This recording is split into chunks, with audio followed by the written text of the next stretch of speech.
My childhood friend and I chip in to buy lottery tickets.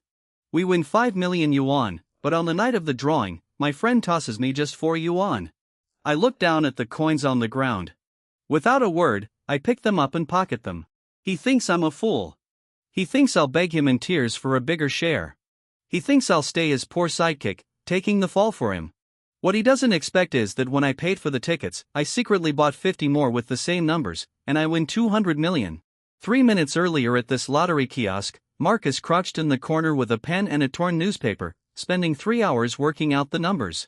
When it came time to pay, he said his WeChat had hit its limit, and asked me to scan the code instead. I laughed and said if we win, we split it 50-50ths. He said, obviously, good brothers always share the fortune. Now the drawing happens. 6 red balls and 1 blue ball match the numbers on the TV screen exactly. We hit the jackpot, 5 million yuan. But he says out of that 5 million, I only get 4 yuan, while he keeps 4,999,996. That's his idea of sharing the fortune. I walk up to the counter smiling and pick up the 4 coins from the floor one by one. Marcus probably didn't expect me to take it this easily. Ryan, don't get any ideas. This luck is mine. The brains behind it are mine, too. Get too much money, and you won't know how to hold on to it. Take these 4 yuan, buy yourself a soda, and call it a lesson. Stop dreaming that pies fall from the sky. His tone is like he's handing out charity. Not only does he swallow the half that should be mine, he climbs onto a moral high ground just to kick me while he's at it. I don't even look at him again. I turn and walk out of the kiosk. I don't argue. I don't make a scene. Not because I'm big-hearted, and definitely not because I'm weak. It's because in the final 30 seconds before sales closed, while Marcus pushed to the front of the crowd to get a spot to watch the live draw, I looked at that set of numbers and felt a sudden powerful instinct. I stayed at the counter. I pulled out a 100 yuan bill and set it down on the glass counter. What he doesn't expect is that when I paid, I secretly bought 50 more tickets with the same numbers, and I won 200 million. Right now, that ticket lies quietly in the pocket sewn against my skin. Through the fabric, I can feel it brushing gently against me. That's the weight of 250 million yuan. Just then my phone rings. Ryan, the rent's due. Pay up or pack your bags.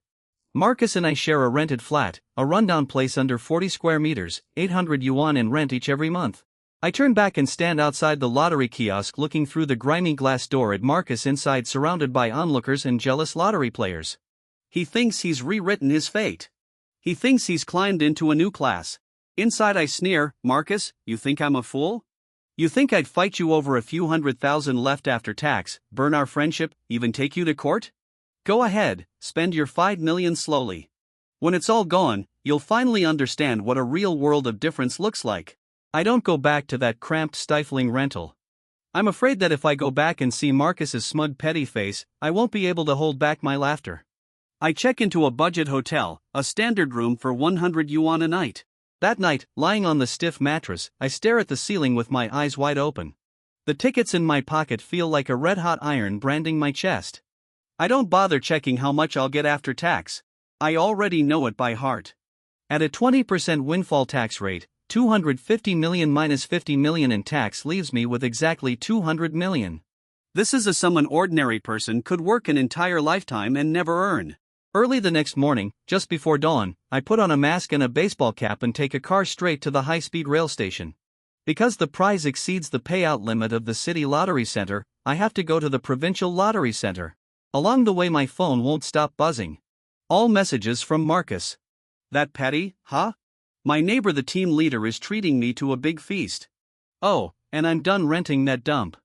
Toss out all my junk in there for me. I'm a rich man now, not living in a doghouse anymore. Every line drips with the arrogance of overnight wealth and a smug eagerness to put me down. I stare at the screen without replying and simply mute the notifications. 2 hours later, I'm standing in front of the Provincial Lottery Center building. I'm shown into an elegantly furnished reception room.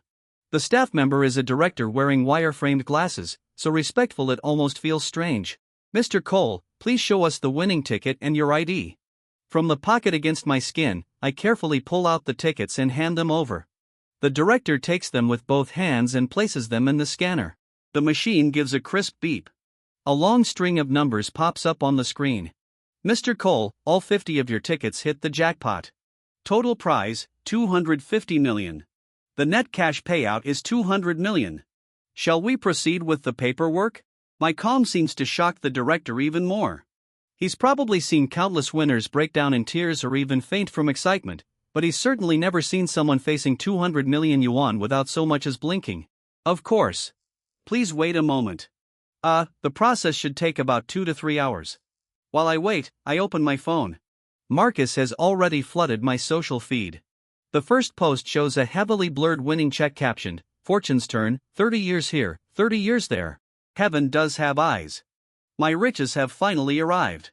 The second post shows him slapping his resignation letter down on his supervisor's desk captioned, "Screw the clock and screw the overtime.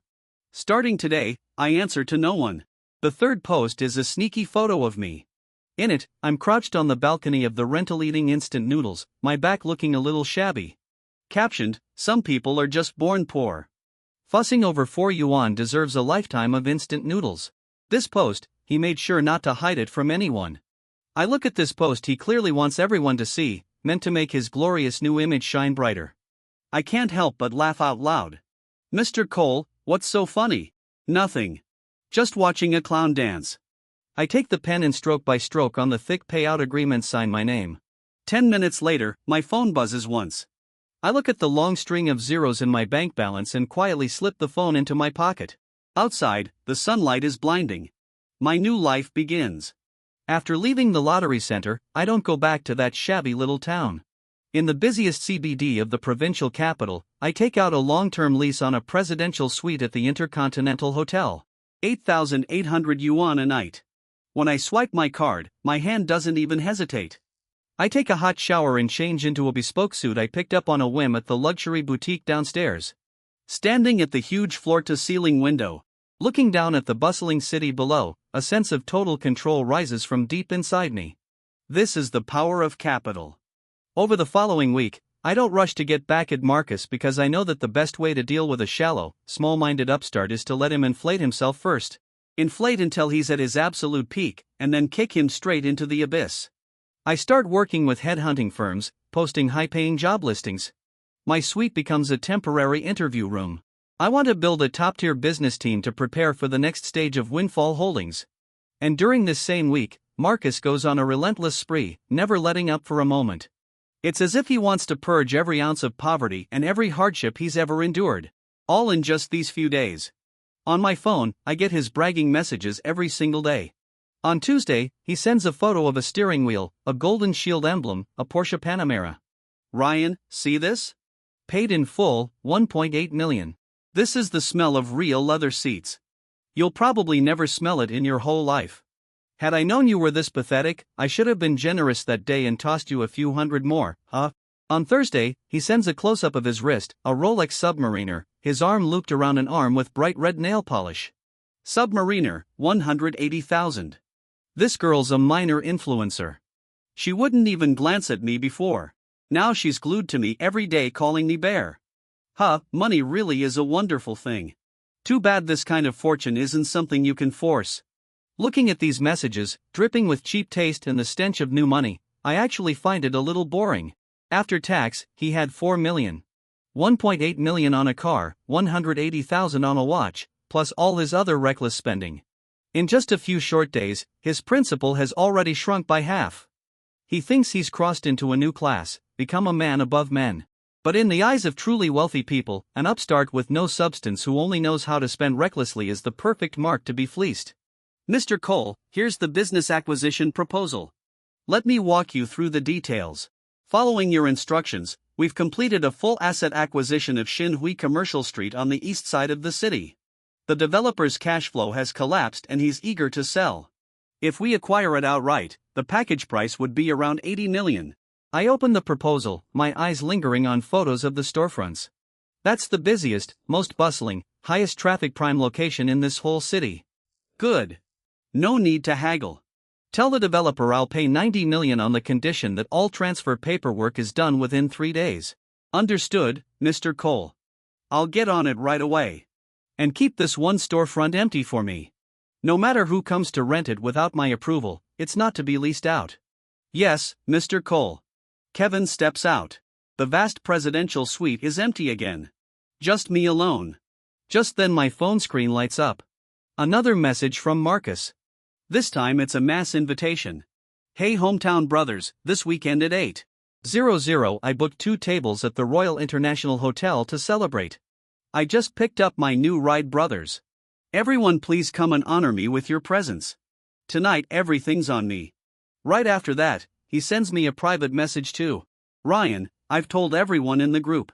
Come and share in the good fortune, too. Don't worry, I won't make you chip in. It always broke my heart watching you eat instant noodles. Don't be shy.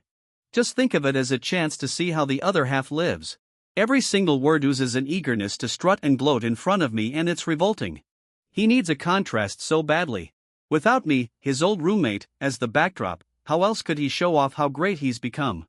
I look at my phone, the corner of my mouth curling into a cold smile. Since you're so eager to put on a show, I'll go and give you an audience. And while I'm at it, I'll show you what the real world looks like.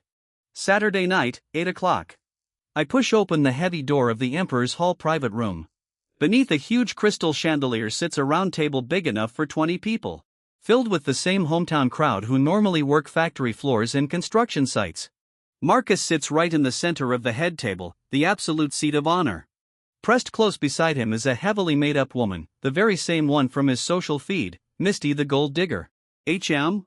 Oh, well, speak of the devil, here comes our Saint Ryan. Everyone take a look, this is the guy who spent 4 yuan trying to claim 2.5 million as my good brother. Ryan, where'd you rent that suit today? Fits pretty well. 200 yuan a day, huh? The room erupts in laughter. These hometown folks all came from poor backgrounds, too. But now, in the face of Marcus reeking of new money, they fall right in line without hesitation. Ryan, what you pulled wasn't right at all. Bear worked out those numbers. What gives you the right to a share, huh? Exactly. Bear's spending tens of thousands on this dinner alone. Go raise a toast and apologize to him. I'll skip the toast. I'm just here to eat. Marcus's expression shifts, clearly displeased by my calm, unyielding attitude. Fine. Got some spine, huh? Bring out the expensive dishes. Australian lobster, king crab, shark fin, abalone, bring it all out. Let's give our poor brother here an eye-opener. The dishes arrive quickly. Marcus rambles on at the table, spit flying, bragging wildly about picking up his Porsche, bragging about dropping 30,000 yuan at a nightclub last night. The hometown folks listen, eyes green with envy, lining up one by one with their glasses to toast him. Every one of them calls him Bear with sickening warmth. After a few rounds of drinks, Marcus's vanity swells to its absolute peak. He wraps his arm around Misty's waist and staggers over to me. Good, isn't it? This top-grade abalone. Back when you were eating instant noodles, you couldn't even dream of this. It's all right. The cooking's a bit off. Compared to the specialty dishes I've been having at the Intercontinental Presidential Suite these past few days, this really does taste like chewing rubber. Keep up the act, why don't you? Ryan, I'll say this once. Money is the one thing I'm not short on now. You couldn't afford one tire off my car in your whole life. Out of consideration for our hometown ties, let me point you toward a way out. Take this money. Starting tomorrow, quit that lousy job of yours and come work as my personal driver. Didn't you always complain my feet smelled and refused to wash my socks? Well, now you'll not only drive me around, you'll polish my leather shoes to a shine every day, too.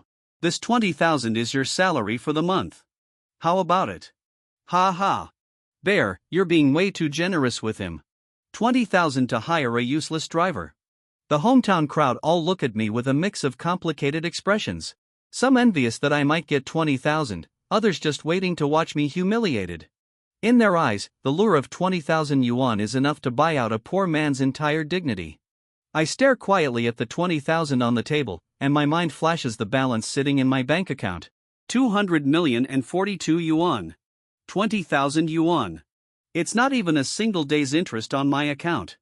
I laugh, completely sincere, wide and bright. I press my fingers down on the stack of cash under Marcus's expectant, gloating gaze, and slide it back to him bit by bit. Bear, I appreciate the thought. I'm just not used to driving that kind of luxury car. Keep this money. Buy your girl a few better bottles of perfume instead. This cheap perfume of hers is giving me a headache. Wishing you a bright future. May every year be as good as this one. With that, I turn and walk away, calm and unhurried.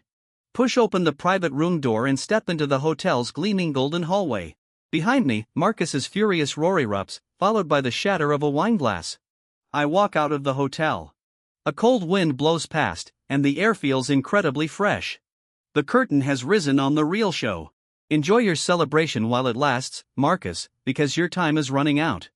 3 months later, at the Intercontinental, in the presidential suite, I sit behind a wide mahogany desk listening to Kevin's report.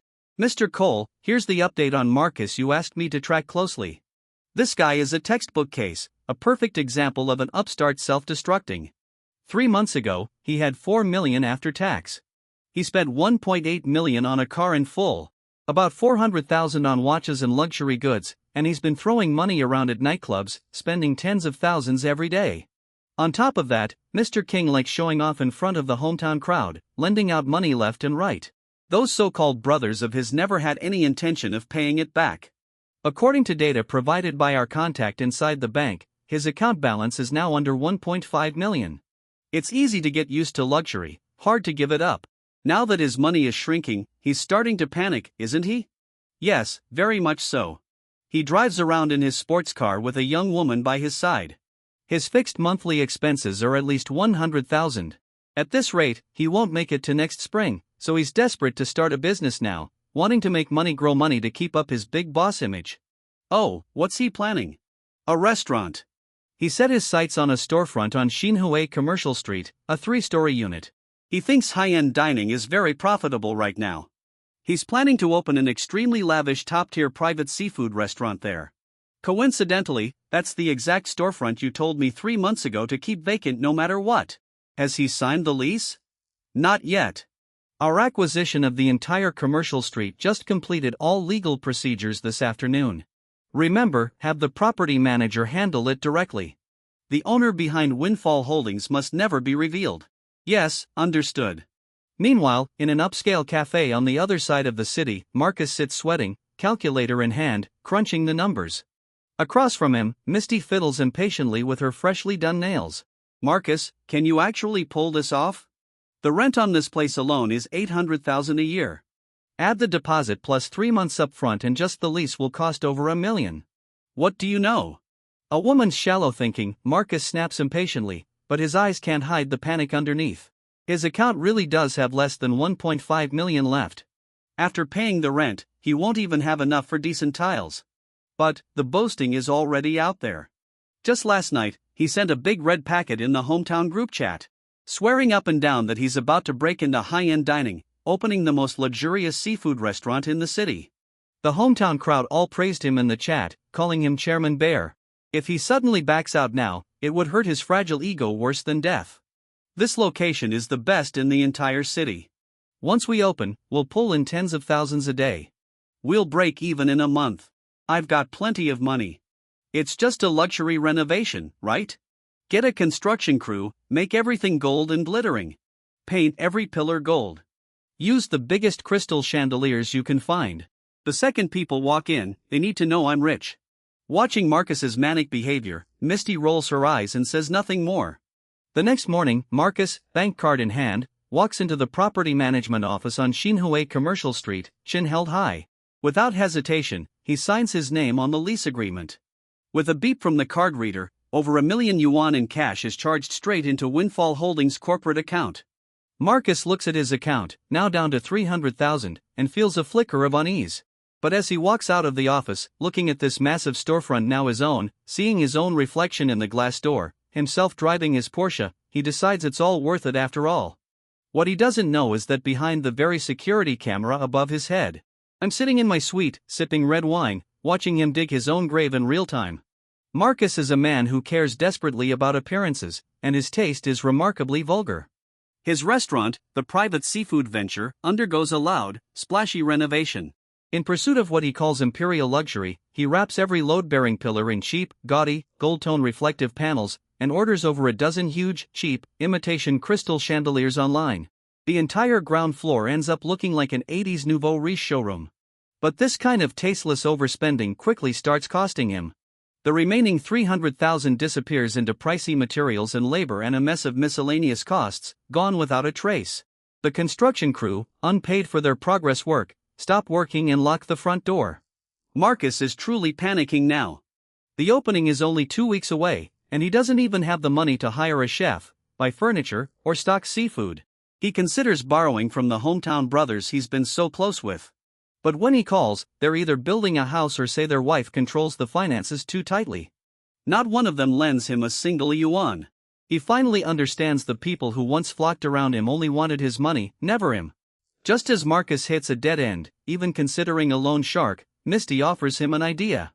Marcus, are you dumb? You have fixed assets. You bought that car outright, didn't you? And your house, too. Take them to the bank and mortgage them. A proper bank has low interest. With what you own, you could easily get a loan of 3 to 5 million. Once the restaurant opens and business is booming, you'll pay off the loan in a month or two. That's called using the bank's money to make our profit. The moment Marcus hears this, his eyes light up instantly.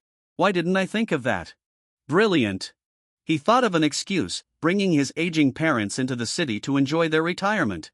A week later, Marcus sits in the credit department of a local commercial bank signing away without hesitation, pressing his red thumbprint onto the thick mortgage contract.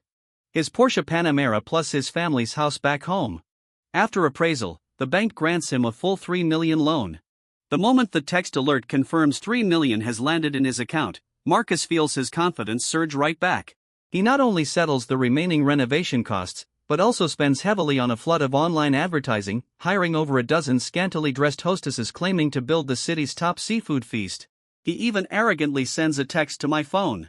Ryan, tomorrow at noon on Shinway Commercial Street in the East Side, my majestic seafood palace holds its grand opening. Don't say I never looked out for you.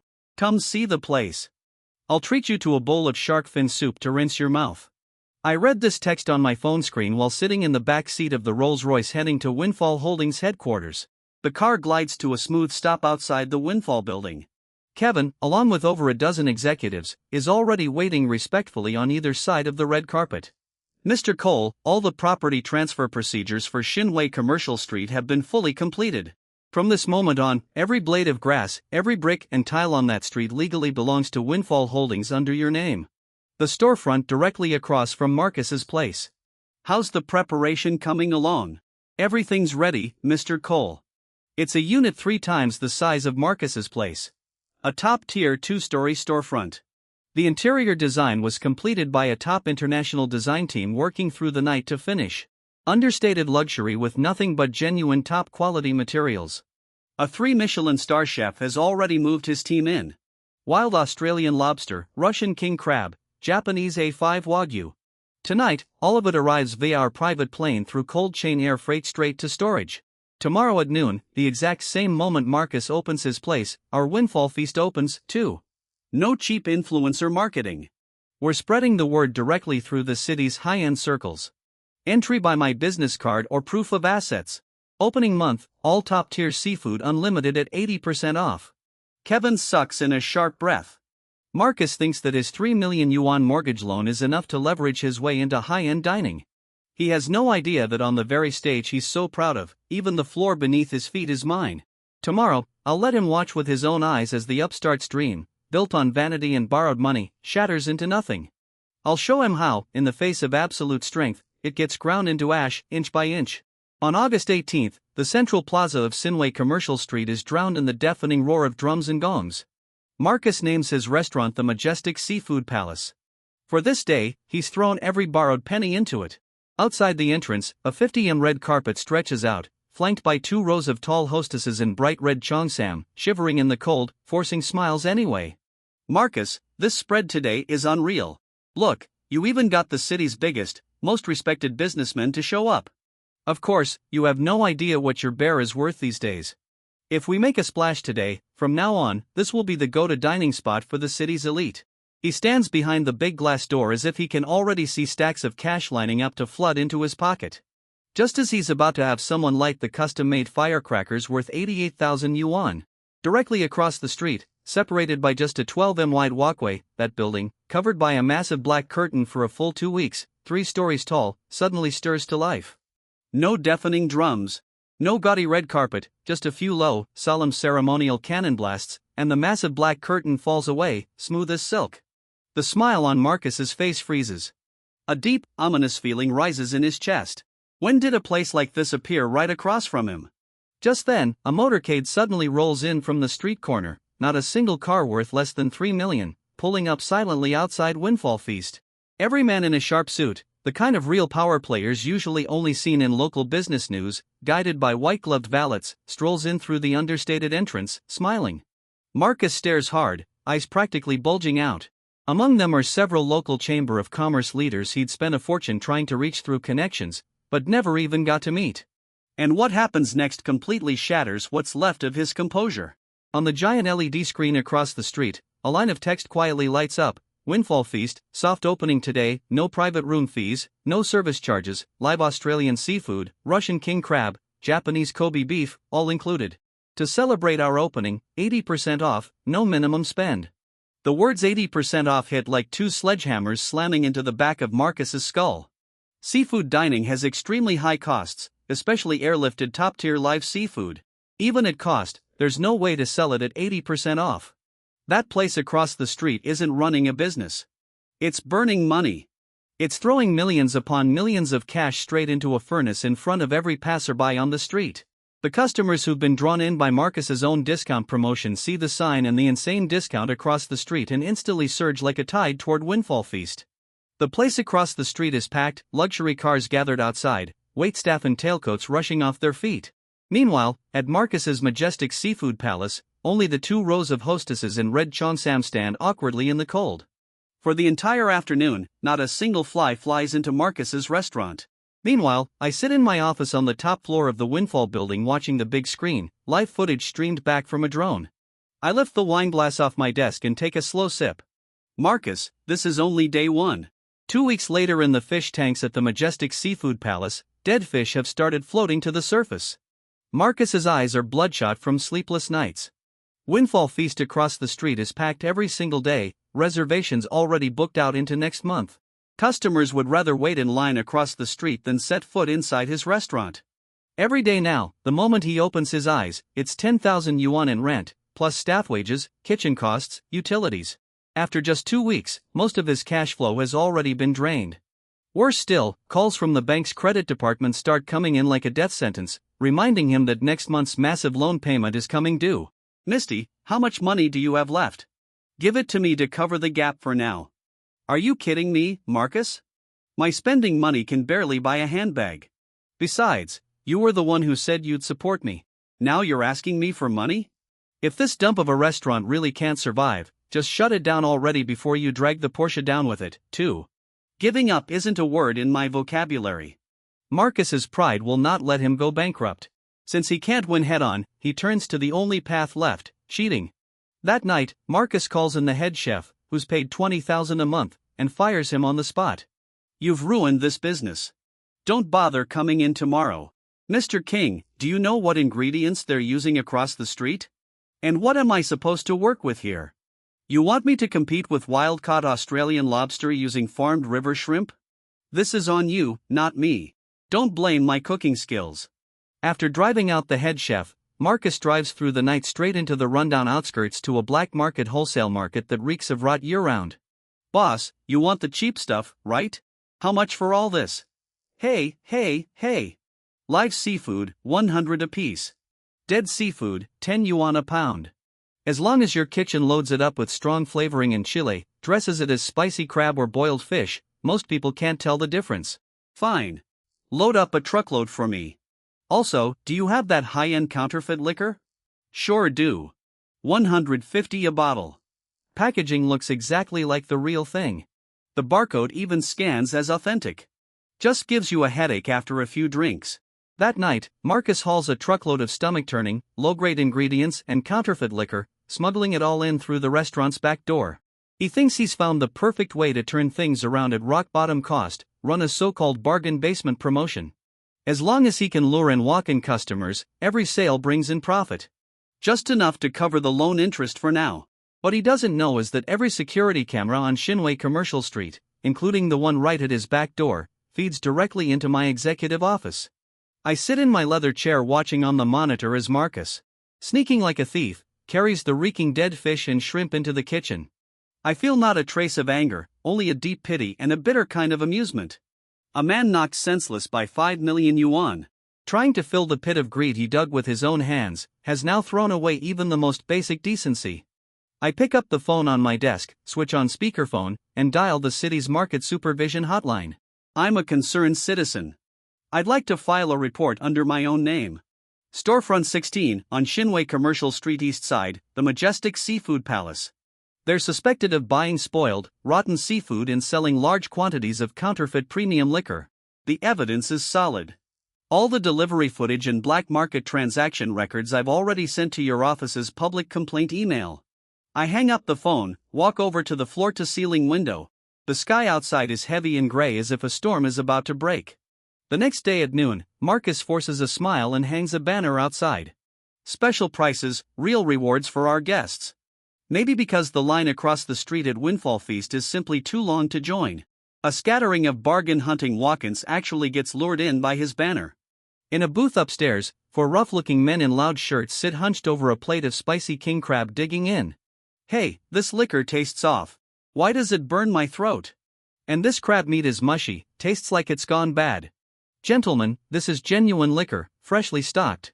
And this seafood was caught fresh this morning. Maybe the kitchen went a little heavy on the chili today. How about I give you all 20% off? 20% off my ass. You're feeding us fake liquor and rotten seafood.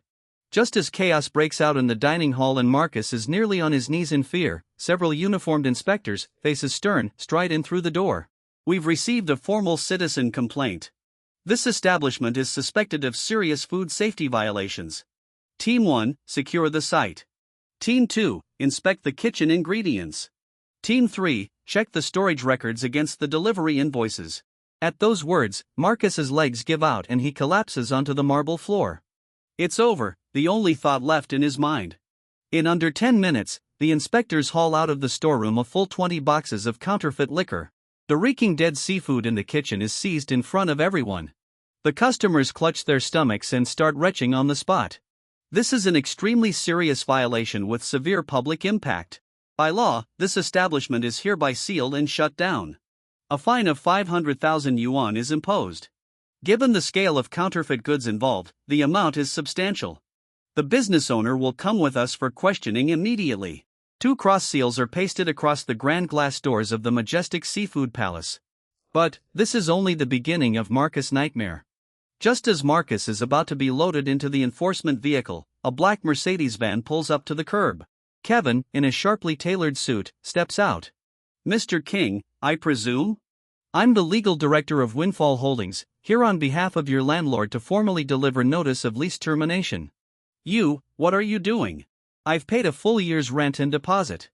What right do you have to terminate the lease? You are required to vacate the premises within 3 days, otherwise we will pursue legal action. Per the contract terms, if the tenant during the lease period is subject to administrative penalties for illegal operations that damage the reputation of the entire commercial street, the landlord reserves the right to terminate the lease unconditionally and unilaterally. You have 3 days to remove your belongings, or we will have them removed by force. Misty, who's been watching quietly from the sidelines, sees the writing on the wall and steps forward. She pulls a set of car keys from her bag and tosses them on the ground. Marcus, now that you're broke, there's nothing left between us. Here's your worthless Porsche back. I'm done playing this game. In just one afternoon, his restaurant is gone, his money is gone, and his girlfriend has left. Because of the illegal operations, he's immediately blacklisted as a defaulter. The moment the bank hears the news, it petitions the court for asset seizure and immediately tows away his Porsche, barely driven, still warm from the road. And on top of that, it seals off the house where his parents still live back home. 4 million in lottery winnings plus 3 million in loans. He squandered every last yuan of it and still owes the bank nearly 2 million. As Marcus is loaded into the enforcement vehicle, he looks across the street at Windfall Feast, still ablaze with light, luxury cars still coming and going. Then he looks at his own place, the majestic seafood palace, sealed with white tape. Even now, he still doesn't understand what god he's crossed to be crushed like this, wiped out in a beatdown from an entirely different league. In a dark, damp basement in the city's urban village, a sharp, moldy stench hangs in the air mixed with the sour smell of cheap instant noodles. I know you're in there. Your $3 million loan is seriously overdue. Sure, the house and car have been auctioned off, but after depreciation and penalty fees, you still owe $1.8 million. Pay up now. Marcus buries his head under a yellowed blanket, trembling like a leaf. Ever since the majestic seafood palace was shut down, his whole world has collapsed. Blacklisted as a defaulter, he can't even ride the high-speed train and no legitimate factory will hire him. The debt collection agencies keep relentless watch on him, too. Even going out to collect trash for cash, he has to constantly watch for anyone who might recognize him. The pounding on the door outside lasts half an hour. Finally, after a string of vicious curses fades into the distance, Marcus lets out a long breath of relief, collapsing onto the bed like a heap of mud. He's starving. Ever since he finished his last pack of instant noodles 3 days ago, he's survived on nothing but tap water. Trembling, he pulls out his phone, its screen shattered like a spider web, hoping to find some off-the-books day labor job online just to eat. But the moment he opens his browser, a local business news alert stabs at his eyes. Windfall Holding strikes again. Mysterious young chairman invests $300 million to acquire the city's new South Side landmark. The photo in the article shows a skyscraper piercing the clouds, the headquarters of Windfall Holdings itself. Staring at the word Windfall, Marcus's eyes flush red instantly. He's asked around before. The landlord who bought out the entire Shinway Commercial Street opened that restaurant right across from him and drove him to ruin as the chairman of this very Windfall Holdings. Word is this mysterious mogul is remarkably young with connections everywhere and wealth beyond measure. Staring at that gleaming tower in the article, Marcus's stomach twists in pain. He knows that if he keeps hiding like this, he'll either die of sickness or starvation. Only the one who caused the problem can fix it. If this powerful figure can crush him with a flick of a finger, then maybe if the man shows mercy, he can survive, too. With that thought, Marcus grabs at this idea like a drowning man clutching a lifeline. Outside, the rain pours down hard. Marcus walks 20 kilometers and finally arrives at the foot of the Windfall building. In front of the tower, several burly guards in crisp uniforms stand at the entrance. Stop right there. What are you doing? Sir, I need to see your chairman. See our chairman? Do you have an appointment? Get out of here, you filthy beggar. This isn't the place for you. Don't dirty our carpet. Marcus completely breaks down. All pretense of dignity gone, he sobs and wails. Please, I beg the chairman, give me a way to live. I know I was wrong. I shouldn't have opened a restaurant across from you. I shouldn't have sold fake liquor. Please, show me mercy. Give me a break. His wretched cries draw stares from passers-by. The head of security frowns and reaches for his radio, ready to have this madman dragged away. Suddenly, in his earpiece, a low clear instruction comes through. The chairman says to let him up. Thank you. Thank you. Thank you, sir. Thank you, chairman, for this kindness. Marcus is ushered into a fully glass private express elevator. The doors open. Kevin adjusts his wire frame glasses and pushes open the door. Marcus swallows hard, shuffling carefully into the office. It's a massive office, easily 200 square meters. Beyond the huge floor-to-ceiling windows, the entire bustling city stretches out below. Chairman, I know I was blind and foolish to act out on your turf. I've lost everything now. The bank hounds me every day for that $2 million. I can't even afford food. Please, give me a way to live. I'm begging you. I know the whole commercial street is yours. Just say the word and the bank could give me a few years' grace. Please, give me a way to live. Marcus's words come out choked with tears, putting himself at the lowest, most groveling posture imaginable. He thinks that if he's pitiful enough, this untouchable tycoon might feel a shred of pity for him. But instead, the man behind the wide desk makes no sound at all. A full 30 seconds pass. Then a calm, cool voice, one that makes Marcus's soul tremble with recognition, rings out through the empty office. Bear, this handmade carpet is very expensive. Looks like the mud on you just got it dirty. The instant he hears that voice, it's as if lightning strikes Marcus straight through the skull. The blood in his veins freezes solid. He jerks his head up. The leather executive chair slowly turns around. Long time no see, Mr. King. How was the Porsche? Good ride? Ryan, how could it be you? Impossible. This is absolutely impossible. You're just some broke fool who haggled over 4 yuan. You barely made 5,000 a month. How could you possibly be the chairman of Windfall Holdings? I get it now. Some rich woman must be keeping you, right? You're just a figurehead, a puppet. You're nothing but a kept man. What right do you have to sit there and judge me? Overwhelming jealousy and a shattered ego strip away every ounce of Marcus's reason. He even forgets he came here to beg. He struggles to rise and lunge at me. I don't so much as raise an eyebrow. The two guards behind him immediately step in and restrain him. Unhurried, I pull from a drawer a photocopy prepared long ago. It's the official winning receipt issued at the Provincial Lottery Center's top-tier very important person payout office stamped with a bright red official seal. I hold the edge of the paper and set it gently down on the desk. Open your eyes wide and read the name and the numbers on it carefully. I forgot to mention, on the night of the drawing while you were up front watching the live broadcast, I quietly bought 50 more tickets with the exact same numbers you calculated. For that measly 5 million, you turned on me like a rabid dog. And while you humiliated me with those 4 you won, I had 250 million tucked in my pocket. No. This can't be true. You're lying to me. In this moment, Marcus finally understands. He understands why I stayed silent and calm back at the lottery kiosk. He understands why Windfall Holdings so precisely bought up the very street he was on. He understands why the top-tier restaurant spared no expense slashing prices to 80% off just to destroy him. It turns out, from the very moment he tried to hoard that 5 million alone, throwing 4 1 coins at my feet, he had already dug with his own hands a grave from which there was no return. If he hadn't been so greedy, if he hadn't burned that bridge, even if he'd only kept 2.5 million for himself, given our 3 years of friendship, with 200 million in my hands, I could have easily thrown some resources his way. He could have truly risen to a new class of life.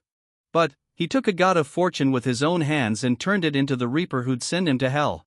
Overwhelming regret and a devastating fall from grace overload Marcus's mind in an instant. He loses it completely. Ryan, Mr. Cole, I was wrong. I truly know I was wrong. It's my fault. It's all my fault. For the sake of 3 years living together, please forgive me just this once. You have 200 million. 2 million is nothing to you, not even worth a hair off your leg. Please, just pay off my loan. If I'd known it would come to this, why did I ever start it? Your fate has nothing to do with me.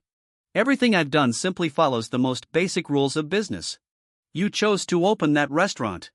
You chose to take out that loan. You chose to sell fake liquor. From start to finish, I haven't broken a single law. So, the fact that you've ended up like this today is entirely your own doing. No, you can't just watch me die. We're childhood friends. You're so rich now. Why can't you give a brother a hand? Take him down. If I remember correctly, there are debt collectors waiting for him downstairs. Debts must be paid. That's the natural order of things. We run a legitimate business here. Let go of me. I'm not going down there. Ryan, you're a monster. You'll get what's coming to you. I rise from my seat and walk to the great floor-to-ceiling window. Outside, the storm that had raged for 3 days straight has stopped sometime without my noticing. Down in the plaza below, I can just make out a tiny figure, small as an ant, being forced by several burly men into the back of a beat-up van, which then vanishes into the flow of traffic. No gunfights. No bloody revenge, just the cold precision of a business war in total domination under the letter of the contract. I turn around. Kevin already stands respectfully at the door. Mr. Cole, the chairman, for the 5 billion yuan acquisition in the North High-Tech District is already waiting for you in the conference room. Understood. I straighten my suit cuffs. In this world, the ugly farce that belonged to Marcus has finally come to an end.